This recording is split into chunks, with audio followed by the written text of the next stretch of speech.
Welcome to the Transforming Trauma podcast. Transforming Trauma is presented by the NARM Training Institute. I'm your host, Emily Ruth, and I'm so glad you've joined us today.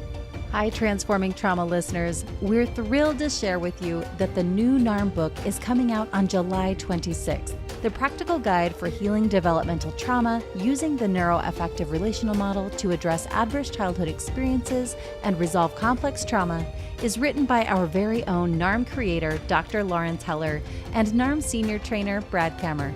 This book is designed to promote personal and collective change. The intention is to make NARM accessible for anyone working with or dealing with complex trauma. Using therapeutic examples and helpful exercises, Brad and Larry demonstrate how NARM can serve as a catalyst to promote healing and post-traumatic growth.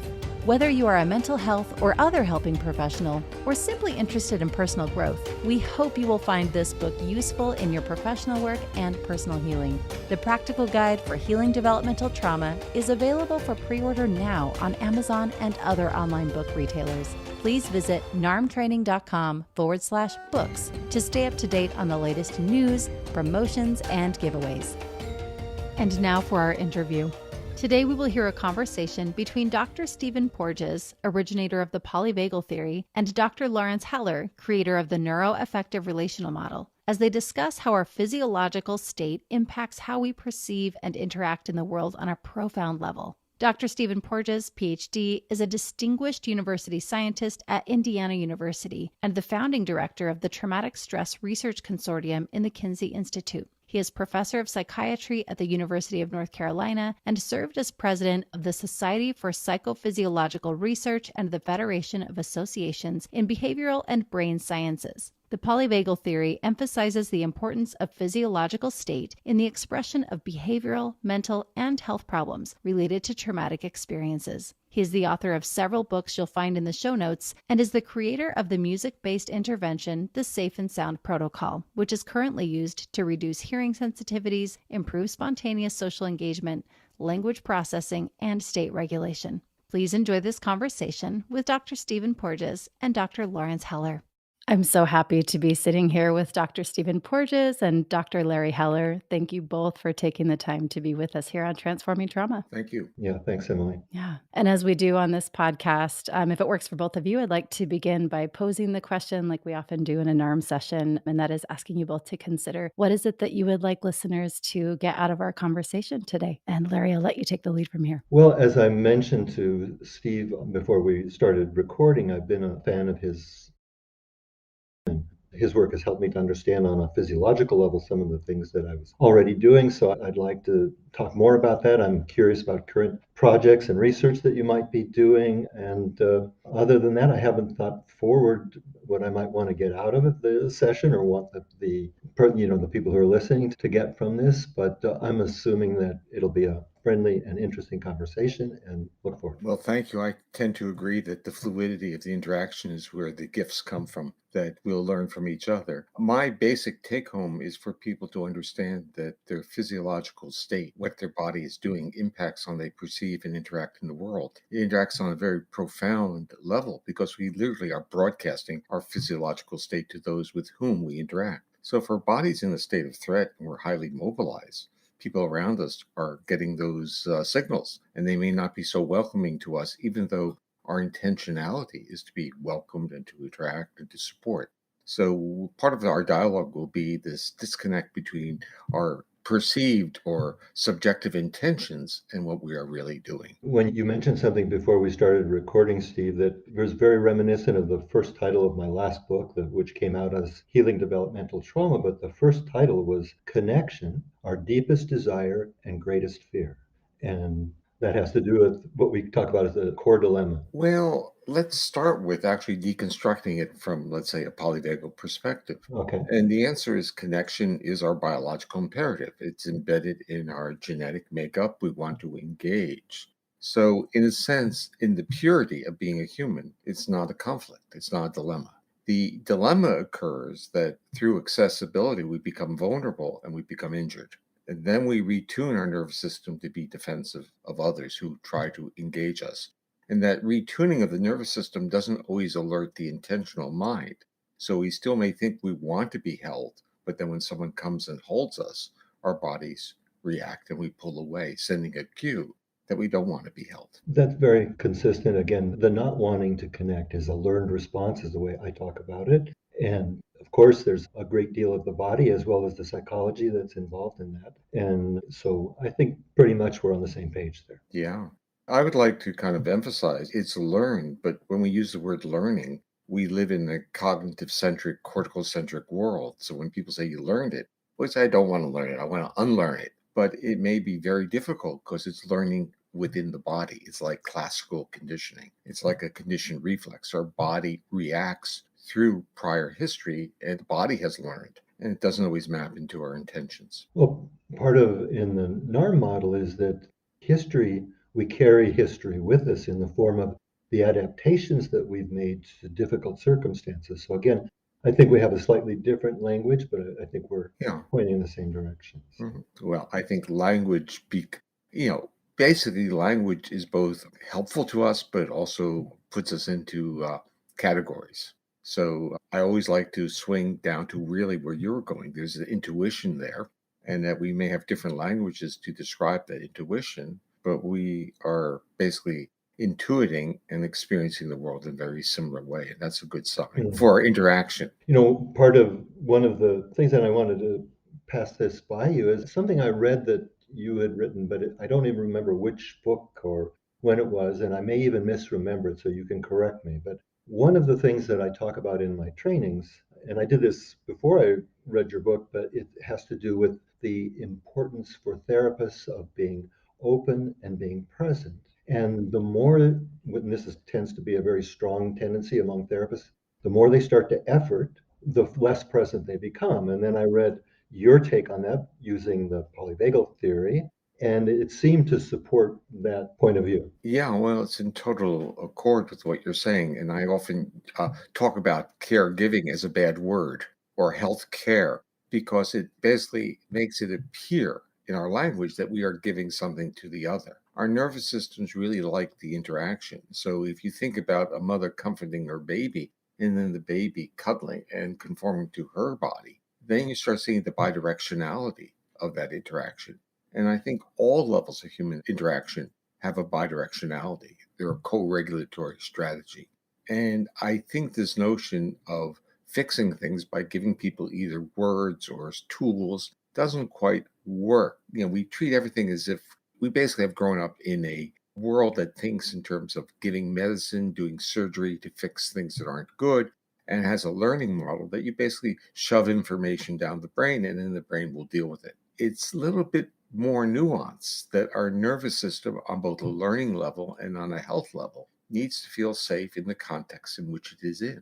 That it has to, in a sense, give up a very primitive foundational defense to have that accessibility. And in clinical terms, I think the words would be more flexibility in the setting. Again, in the language that I use, I talk about relationality. It includes flexibility, and I've never deconstructed the word caregiving in the way that you just did, but I do talk about compulsive caregiving or compulsive helping or those kinds of things. It's really, I call it moral veneer. So I get even deeper into kind of like the underlying reason people do it. They think they're being good.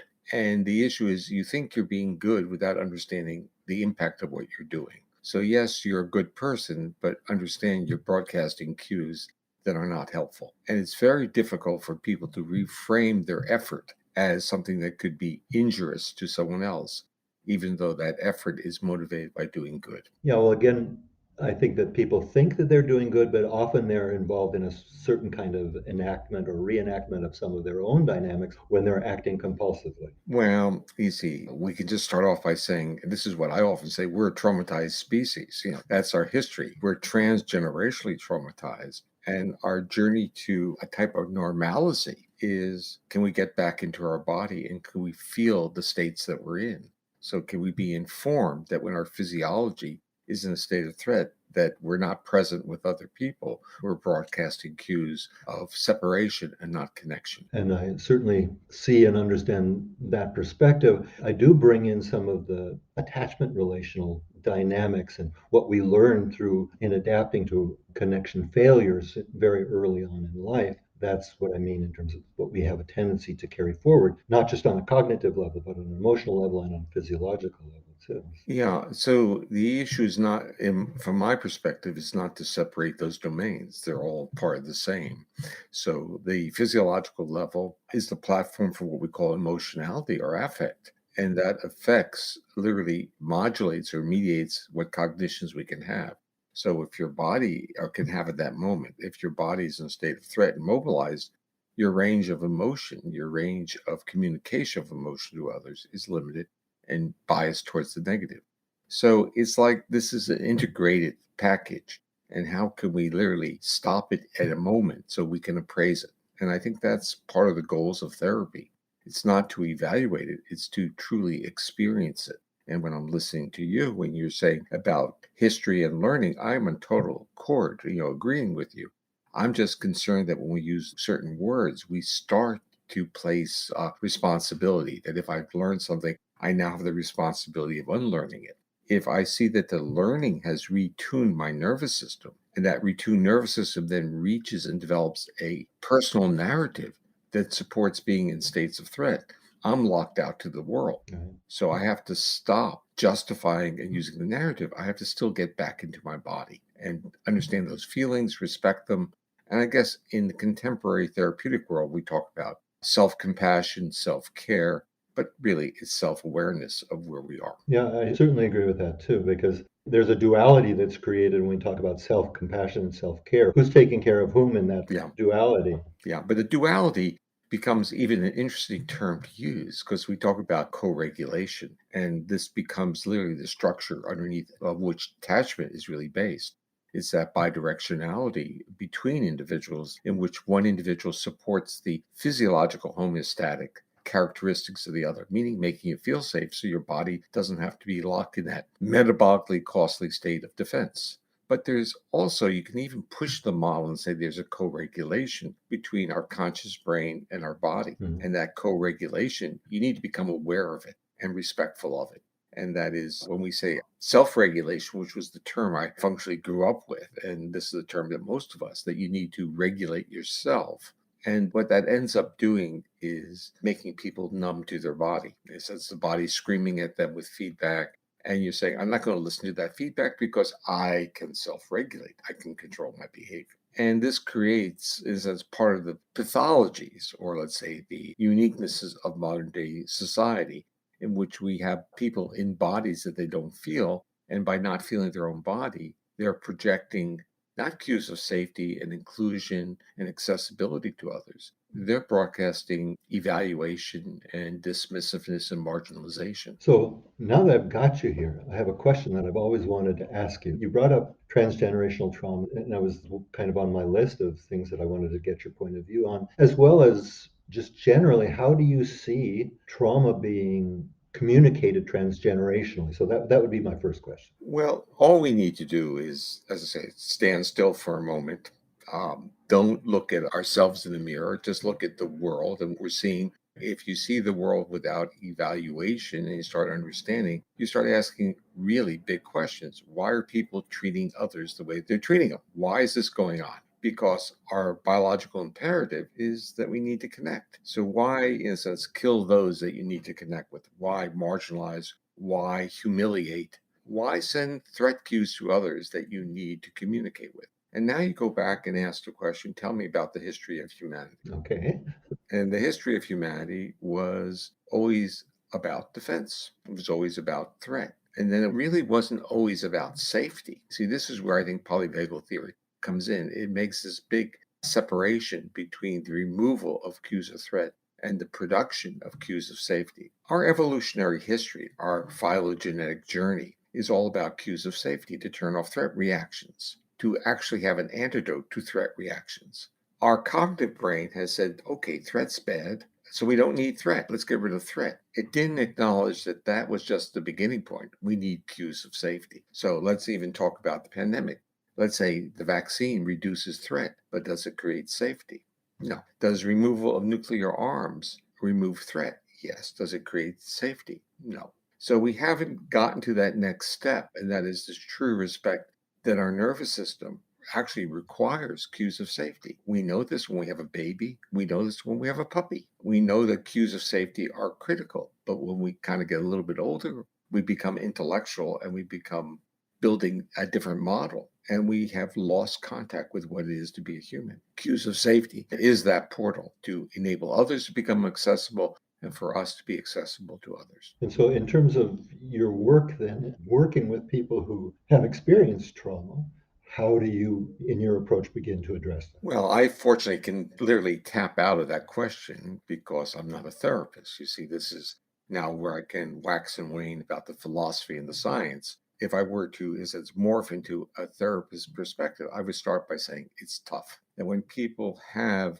experienced severe adversity, their nervous system is now retuned to detect threat or to be biased to threat and not tuned to even be accepting of cues of safety. So we know it's very difficult. And we know that there are certain portals that the nervous system does react to that are cues of safety. But now, going back to your earlier point, that those cues of safety now for a person who's severely traumatized or severe adversity history, those cues of safety are now become cues of threat because they're cues of vulnerability and not cues of accessibility. And that is the interesting part of what I've learned from the world of trauma. I learned that you can't just turn off these threat reactions, even if you have the toolkit on board, because the higher brain structures have learned that if they do that part of the brain, that you are now vulnerable.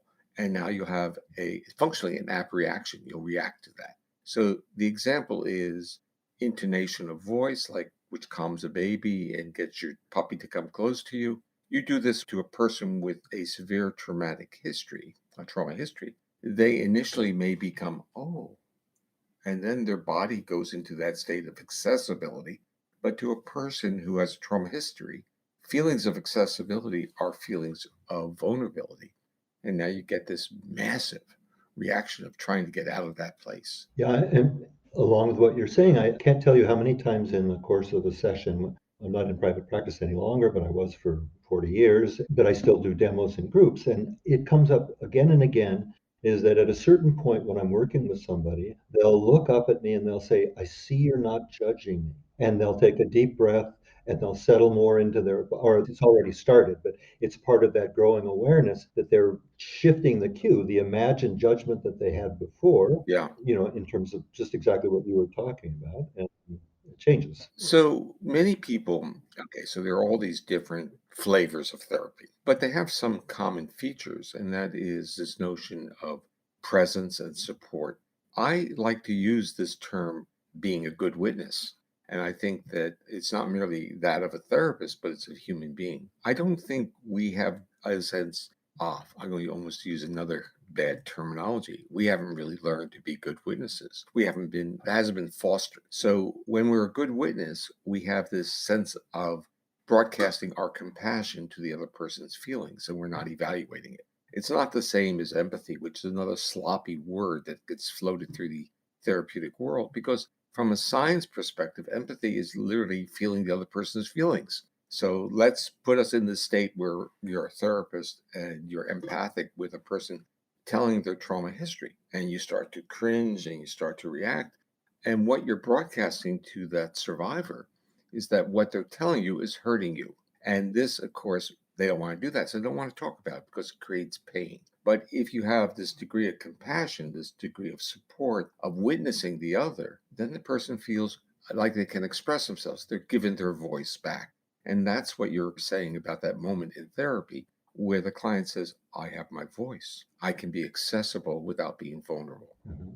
And I can be vulnerable without worrying about you judging me because there's a sense of safety. Do you see the words really can create problems? So I'm going to now take your words, reinterpret them, now create another problem. But we're saying that I can be emotionally vulnerable, I can be intellectually vulnerable, but I'm not going to be viscerally vulnerable. So I can, in a sense, move through those experiences without my body interpreting it as a life threat. And that occurs, I believe, when we have experience moving in and out of those states. So where those state is no longer that red flag. So when you say moving in and out of those states, what do you mean exactly? Moving into that state of vulnerability Oh, okay. and realizing that that's part of I'm now vulnerable, but you're going to react to me in a very supportive way of being present, and I'll be co-regulated by your presence, and that vulnerability will then be neutralized by the literally cues of safety that you're broadcasting, not just projecting, but literally broadcasting to me with facial expressivity, intonation of voice, gesture, and posture, not necessarily with narrative. No, I would agree. And in the work that I develop and teach, there's so much less orientation to narrative than in most of the therapies that I have trained in and know. And there is a different way, but a very significant way of referencing the body as part of the regular process. And I encourage people not to take trauma histories.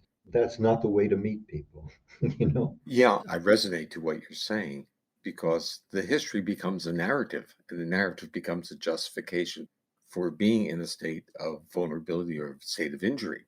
And the real issue is not the history leading you to that. The real issue is, can you describe that feelings in your body at this moment? Yeah, I get that. And the things that I bring, to people's attention at least is this whole focus on cognitions and behaviors that leaves out emotions in the body is, from my point of view, so limited. And Mhm. so I've got a little bit of an axe to grind in that area because, I'll help you sharpen it. Okay.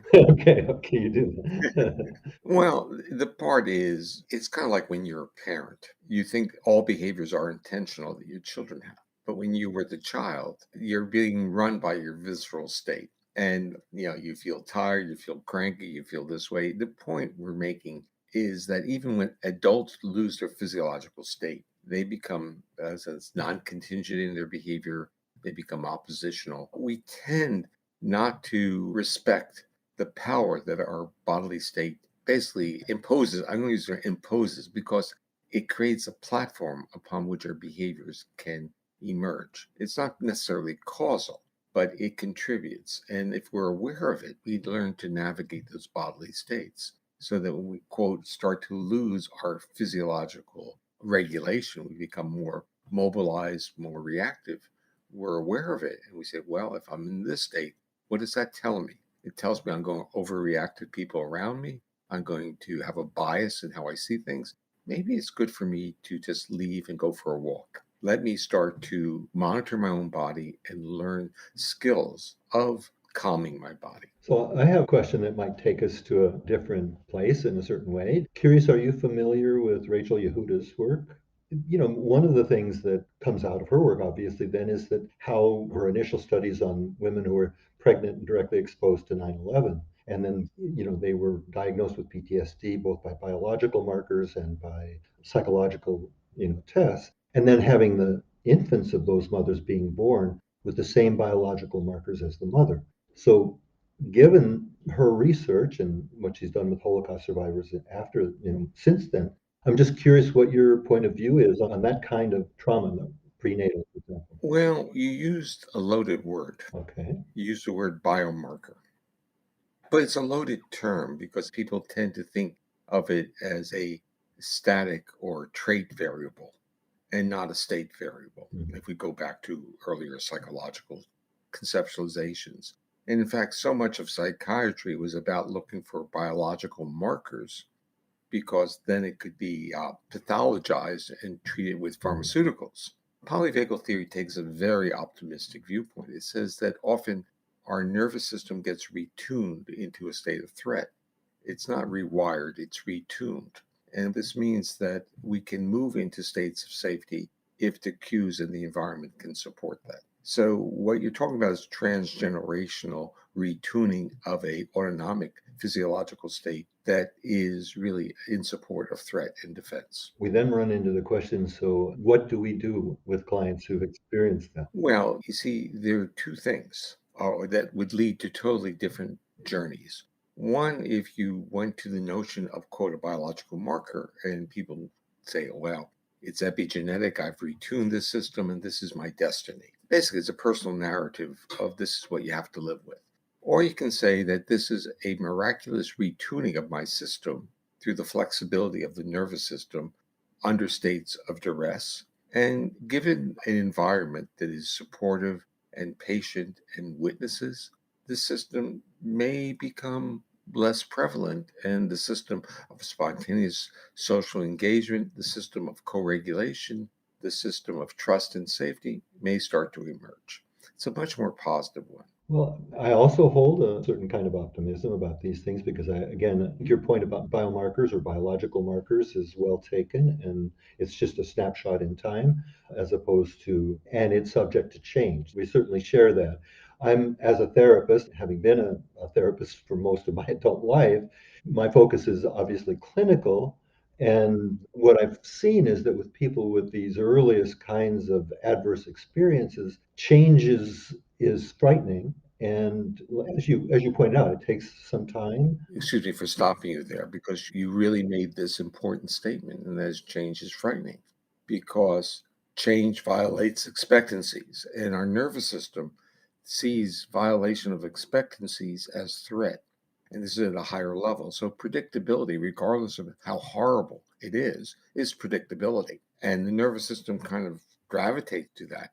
But displacing that predictability with unpredictability is catastrophic for a nervous system in a state of threat. So that we have to understand and respect. And we can see the narrative being played out where people, they are in a physiological state that creates this defensiveness. And that creates a narrative to support being in that physiological state to create defensiveness. It becomes a self-fulfilling closed loop. And the real issue is, can you now just take a time out, stop, and be aware of the state you're in without the narrative, just with the physiological feelings? And can we explore the physiological feelings? And then can we move physiological feelings and what emerges with that? Some breathing, some posture shifts. I think the people in dance movement therapies actually had a real, in a sense, an insight that when you carry with you a trauma history, it's certainly a lot easier to find a portal of engagement if you're moving. Because if you're immobilized, that is the threat. Immobilization is total vulnerability. But if you're moving a little, you have your sympathetics on board, and maybe you can allow the social engagement to come on while moving. I know that that will certainly and does work for some people. I guess my concern is for like these kinds of clients that most therapists struggle with, who any shift really in their internal state, even specifically towards any kind of what we might call positive shift, is experienced as threatening. Yeah. And so then there's this immediate bounce back. We've seen that I developed this acoustic intervention called the Safe and Sound Protocol, which when I developed it, I thought was a stealth intervention of, I called it in my own language, distilled essence of trust in acoustic signals. Think of the mother's voice. So it's an amplified prosodic changes by computer amplifying prosodic changes from vocal music. So people listen to it, they don't know what they're getting, but they're getting these physiological shifts. And I was stunned by the fact that people with severe trauma histories would get up and have to leave the room. Yeah. And I started to realize what was happening because I could actually start seeing videos. People would listen for the first minute or so, their bodies would become basically ventral side opening up, becoming is what we call safe and accessible. And then the interoception, the feeling of the body, got up to their higher brain structures. And those higher brain structures associate that accessibility with severe vulnerability. And they were going to get the hell out of that space. You have that in the world of mindfulness as well. When people start to meditate, close their eyes in a group, suddenly they're vulnerable. They can't stay in that room. They have to move. So it's understanding that, yeah, we can get the body into a state of accessibility, but is that where the higher brain structures want the body to be? And I think this is the discussion. And we're always going to move now. The higher level of the brain learn not to be in those states. Now, how does intervention work? How does therapy work? Well, it works through literally titration. It's in a sense a sampling of those physiological states, and now a relearning that those physiological states are not the trauma. They're physiological states. That's what they are. And they give you the range of experience in the world. I understand what you're saying. I like the way you put that. And again, as we all do, I have a kind of putting it together with what I believe I know and what I teach. And so, but ultimately in the NARM work, I talk about the functional unity between the psychological and the physiological. That for every psychological state, there is a physiological, it's not even a correlate. I was going to say correlate, but it's more than that. It's this functional unity piece. Okay, I just finished a paper. It's open access, it's online, it's in Frontiers. It's called Polyvagal Theory, a Science of Safety. And in it, I talk about where I came from in terms of the psychophysiological background and literally a belief in, when I started, in psychophysiological parallelism. And that's what you're really describing. And I said that was a fallacy because it didn't understand the evolution of our nervous system, which started from simple to get to more complex. So it's basically hierarchical.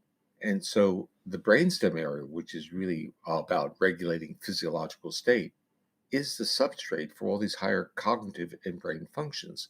So you can have a one state of the autonomic nervous system of your brainstem functional foundational system be creating portals to many higher brain functions. And so it's not one to one, it can be one to many. And what we need to think about is what is the neural platform that we want to be standing on, or we want to be functioning on. And it's a neural platform of feeling safe because that opens up portals, not just for co-regulation, sociality, but also for learning, cognition, problem solving. It is what makes us this remarkable species if we can be in physiological states of safety. So, a question to kind of continue with that I have for you. I'm just curious in terms of some of the things that, again, that clinicians run into, like shame, self-hatred, self-rejection. Mm. How do you relate to those dynamics through the lens of your theory? Well, slowly. Okay. It's because there's stretches, because a lot of what we do in our own professional life is really through not just the lens of our scientific and theoretical perspective, but through our own life experiences. And so the world of trauma taught me a lot because my history was not severe trauma. In retrospect, it was a good life and has been a good life. Mhm. I think the world of trauma teaches us what the heroic uh, journeys of people who experience severe trauma is remarkable because they teach us what it is to be a human.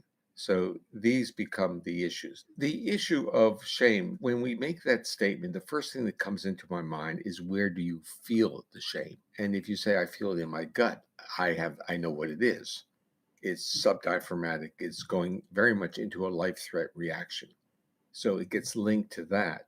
If you say I feel it in my heart, blame, you might feel it in your heart. You say, I'm now in a dangerous situation and I want to get out of there.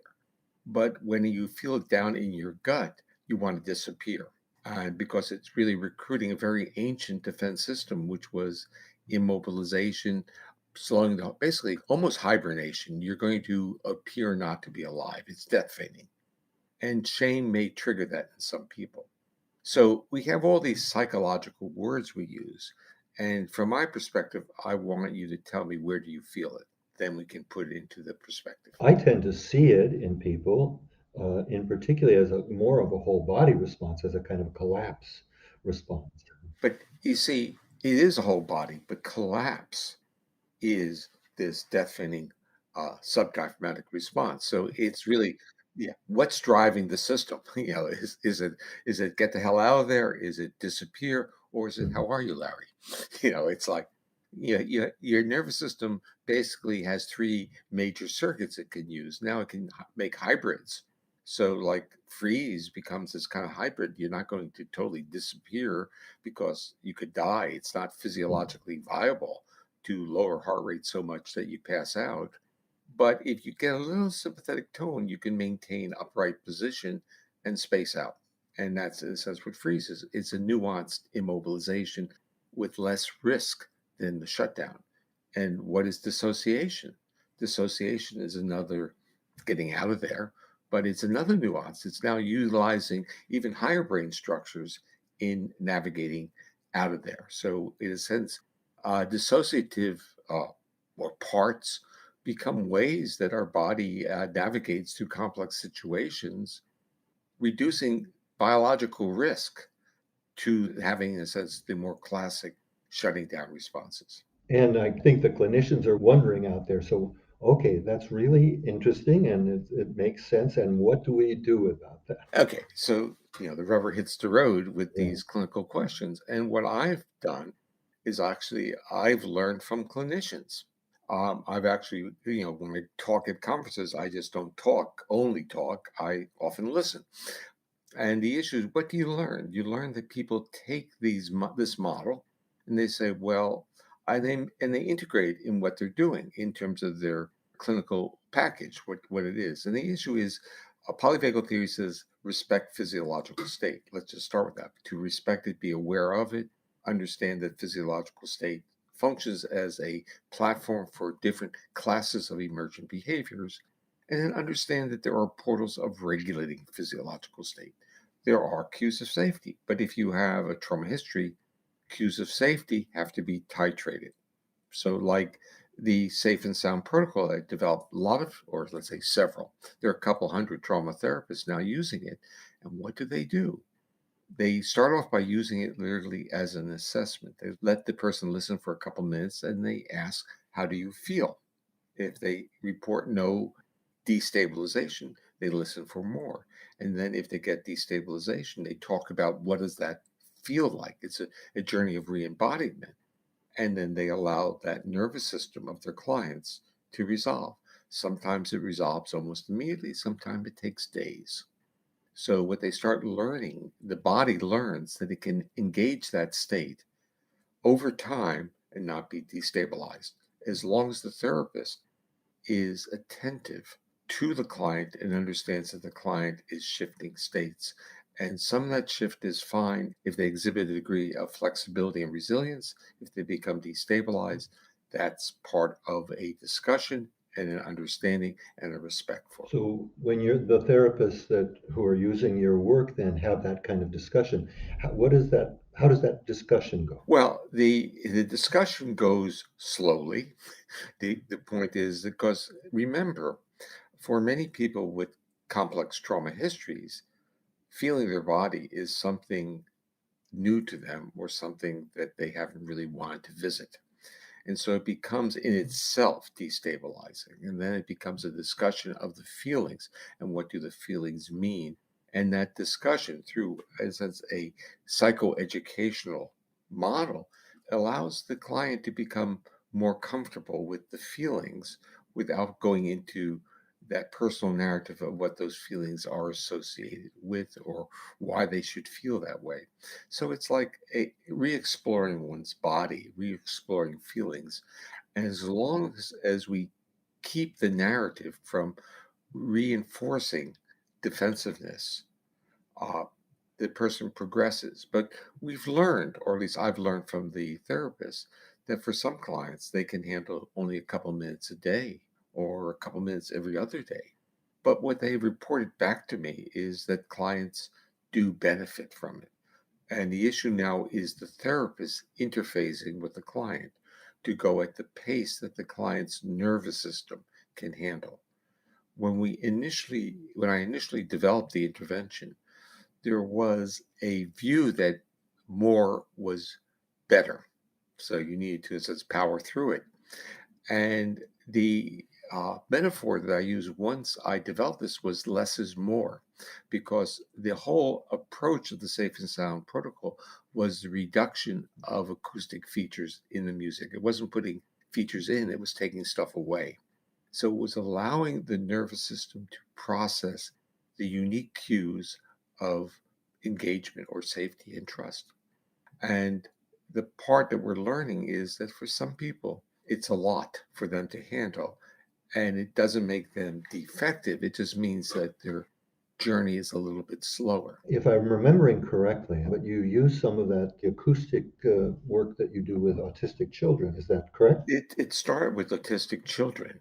And I would say that that was a very interesting journey. And it was also a misdirection when we moved it into the trauma world. The misdirection was I never saw adverse reaction. I never saw any of that reactivity to calming down. I saw these miraculous shifts in physiological state, auditory hypersensitivity, and spontaneous social engagement. It was very thrilling to see a person one day who would be looking at you this way, the next day reaching out and saying, "Hello, Dr. Porges." It was like, I mean, get up in the morning for that. You see, and you realize that it was merely the child's body was changing state. And in that changed state was spontaneously engaging. It was not a learned behavior to be social. It was the emergent property of physiology. That's what I learned. So I got real excited that the world of trauma was interested in applying this. And I had no inkling that the cues could be so profound to a person with a trauma history that they would react, basically become destabilized. And my initial reaction was, I don't want to be in that space. I don't want to be the conveyor of stimulation that makes people destabilize. And I really was basically saying, we need to be careful who we deliver this to. Well, the therapist had a different viewpoint. They said, this is powerful. Let's see if we could use it. And they were the insight. They provide the insight and direction. They said, let's see if we do it slowly, what happens to these nervous systems. Can they start to accommodate and use more and more? And what they start to find out is that they could use the SSP with their existing therapeutic strategy, but it accelerated progress. In a sense, it worked on that physiological state, and there are other interventions that could work more rapidly. Well, that particular one of my focus has been on very early traumatized individuals, and having seen just how challenged it is, and this internal flight is the way I talked. It was very parallel to what you said earlier, and different ways of getting away, trying to avoid the sense of vulnerability or danger that they experience. And I've seen how incredibly titrated it needs to be for some individuals. So. We sit back and say, oh, this is just, for me, it was like, how could this be? It's just some music I'm listening to, and I've taken out some frequencies and modulate how the others occur. This is functionally nothing, okay? It's like the world we live in. How can this trigger in our body such a profound reaction? And then I started to think about, we did a study recently got published on maternal vocalizations and baby's heart rate and distress signals following the still face procedure. So in the still face procedure, the mother's playing with the baby for 2 minutes, and then she holds a flat face and doesn't move for 2 minutes, and then she re-engages the baby. But during the flat face, still face, the baby gets basically hyper reactive, starts to reach out. And we're talking about 9-month-old kids reaching out to try to literally calm or bring the mother back into the engagement. And so we measured autonomically and behaviorally the infant and measured the acoustic features of the mother's voice. If the mother's voice had more prosodic features, more intonation within a social communication frequency band, then the baby's heart rate was rapidly slowed up during the reunion. If her voice was less prosodic, no change in heart rate. Similar things in terms of distress behavior. So you could see with the infant the basic mechanisms of the safe and sound protocol. When the voice had more intonation, more prosody, which is what the safe and sound amplifies, those intonation changes, then the heart rate of the baby calmed down. It wasn't the words, of course, because it's not the words. Because like you talk to your dog understands you if you have a dog or a horse based on intonation. And this is really our true phylogenetic history. And that is, mammals co-regulated and cooperated, not through language, because early mammals didn't have language, but through intonation of vocalizations. And there's a very deep biology to this, because the nerves regulating the laryngeal and pharyngeal muscles are vagal. They're basically parallel vagal nerves, so that the nerve that controls our heart rate and enables us to be calm literally has branches that parallel that nerve, those pathways, that basically puts intonation into our voice. So the intonation of our voice is really broadcasting our physiological state. And our bodies respond to other people's intonation, because the phylogenetic history is that intonation is telling you whether their physiology is safe to come close to. One of the things that I invite therapists always to pay attention to, which is the increase in prosody in their client's voice, because that's telling you something very important about what's going on in the entirety of them. And Oh, absolutely. They also have to be aware of their own voice, which sometimes, becomes an issue. And, when people become burnt out and exhausted, like many people have during the pandemic, it retunes their autonomic nervous system and their voices Well, change. and again, that's why the relational piece, I think, in both of our perspectives is so important, because if that's not present in the relational piece, then is failing. And uh, and that's the problem when therapists get mechanical, get efforting, and really miss the person who's sitting across from them because they've got some kind of protocol in mind. Yeah, this is an interesting thing to deconstruct. So when therapists become more manualized, they may not be in the right physiological state to convey the cues of safety and connection to their clients. So there's this, as I said, intertwining of learning your skill and also learning about your own body and the body of your clients. And often the trainings become disparate. True, and at the at great cost when we become mechanical. Well, again, if we put it into the context of healthcare treatments have tended to be external to the person. You give them medicine, you give them surgery, you do things to them. And this is where polyvagal theory really jumps in and says, forget that. That's part of the equation. But the state of the organism, the physiology of that organism determines whether that cause and effect relationship has any validity. The physiology has to support accessibility. So even like an ABA model, a behavior modification model, that in ABA, no one talks about physiological state, but physiological state determines whether those associations will be developed or not. I completely agree, and that's what the R in my work stands for, the neuroaffective relational model. And that relational piece, I'm certain, is an area where we agree. I use the word sociality. Like Gabor Mate talks about humanity. And I say, well, what you call humanity, I call sociality. And what I call sociality, you're calling relationships. And I would say that relationships are all based on this ability to be safe with another, co-regulation, a mutual trust, cues of safety being bidirectionally conveyed. So I think we're saying the same thing. And that issue of trust is essential. So, well, it's been great to talk with you here today, and thank you for your time and your expertise. I hope we get the opportunity to cross paths again. I certainly hope so. Well, I hope we get to meet each other. That would be very nice, face to face. I think I am on once every 3 or 4 years. So, we're very, very good friends, but he likes to do some type of Well, rotation. I happen to be in the rotation this time, so I was just thanks. I was just hoping I Congratulations. might meet you in person. Yeah. Hopefully next All right. time. Well, take care, and we'll talk. Listen, good to meet you, Larry and Emily. Thank you. Thanks so much for joining us for today's episode. To find more about our guest and their work, check the show notes or visit us at narmtraining.com/transformingtrauma.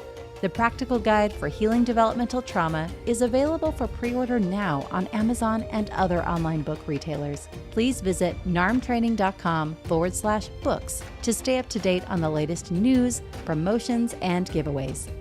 Thanks to Andrea Klunder and the Creative Imposter Studios for producing and editing, to Tori Essex for our album art, and to Brad Kammer for the creation of this podcast.